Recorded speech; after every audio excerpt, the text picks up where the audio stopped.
السلام عليكم ورحمة الله تعالى وبركاته، والصلاة والسلام على أشرف المرسلين. نتمنى تكونوا كلكم بخير وعلى خير وفي صحة جيدة. كما كتشوفوا اليوم جبت لكم واحد الوصفة اللي خاصة بالكحة، كتعالج الكحة الكبار والصغار. احنا في هذه الوقيته ديال البرد يعني بزاف الناس كيعانيو من الكحة. بالنسبة لهذه الوصفة هذه كنحتاجو فيها واحد اللفتة اللي تكون دائرية بهذا الشكل هذا. كنحتاجو سكر كلاصي، وكنحتاجو ملعقه ديال زيت الزيتون.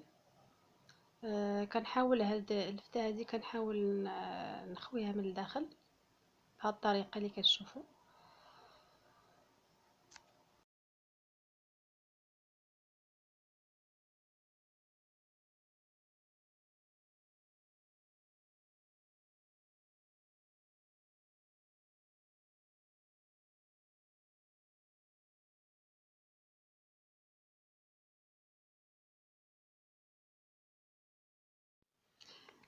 كما كتشوفوا ها هي.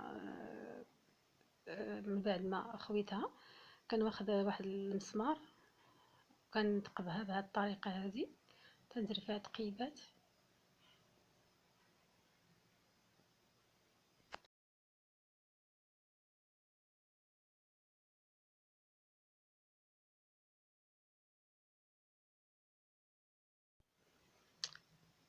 من بعد كنجيب واحد الكاس، كنحطها في الكاس هكا، وكندير فيها 2 ملاعق ديال السكر كلاصي.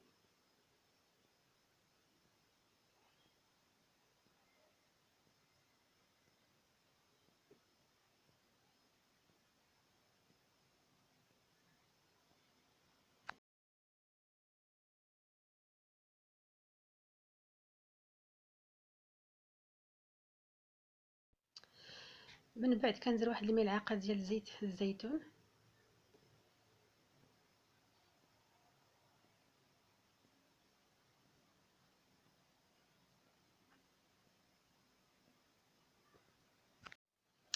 من بعد كنسدها بهذه الطريقه هذه وكنخليها حتى للصباح، كنخليها تبات. من بعد ما كيتفاعل داك السكر كلاصي مع داك اللفت وزيت الزيتون، كيقطر لنا في هذاك الكاس بدوك التقيبات اللي درت، وكيعطينا واحد السيروم اللي هو معالج للكحه. انتما كما كتشوفوا خليته حتى الغد ليه تقطر لينا، وعطانا هذا السيروم اللي هو كيعالج لنا الكحه. ونتمنى ان نكون فدتكم بهذه الوصفه هذه، ونتمنى الشفاء للجميع، ونخليكم الى فيديو قادم ان شاء الله. والسلام عليكم.